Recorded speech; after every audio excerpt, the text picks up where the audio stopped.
और अब खबर पटना से, जहां Indira Gandhi institute of medical sciences ने अपने कर्मचारियों के लिए एक अजीबोगरीब फरमान जारी किया है।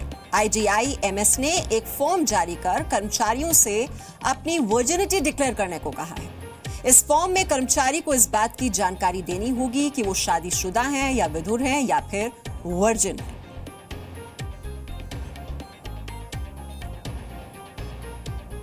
और अस्पताल की इस डिक्लेरेशन फॉर्म के पीछे की दलील क्या है, जरा वो सुन लीजिए। ऐसा है कि IGMS जो है वो एम्स को फॉलो करती है, एम्स के नियम के हिसाब से चलती है, और एम्स जो है वो CCS रूल्स को फॉलो करता है, यानी सेंट्रल सर्विसेज रूल को। रूल के हिसाब से जो दिया हुआ है फॉर्म में या फॉर्मेट है, उसमें ये बातें लिखी हुई हैं, उसी को इम्बाइब किया हुआ है, जिसमें एक टर्म मैरिड है, एक टर्म विडोअर है, एक टर्म वर्जिन है। वर्जिन का मीनिंग वर्जिनिटी से नहीं है, वो अनमैरिड से मीनिंग है। क्योंकि अगर गवर्नमेंट में कोई एम्प्लॉय ज्वाइन करता है और उसकी डेथ हो जाती है, तो क्लेमेंट कौन होंगे उसके, ये देखना पड़ेगा। क्लेमेंट में अगर उसमें डिक्लेयर्ड है कि इसके हस्बैंड या वाइफ हैं तो वो होंगे। अगर डिक्लेयर्ड है कि विडोअर है और उसके फलाना लोकल गार्जियन है तो वो होंगे।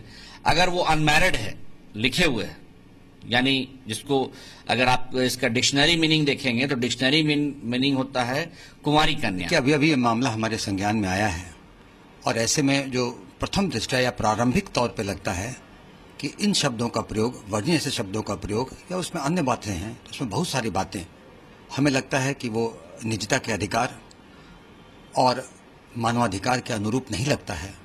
और ऐसे में हमें लगता है कि मैं शासी निकाय के सदस्य के रूप में अगली बोर्ड की मीटिंग में मैं इस मामले को उठाऊंगा।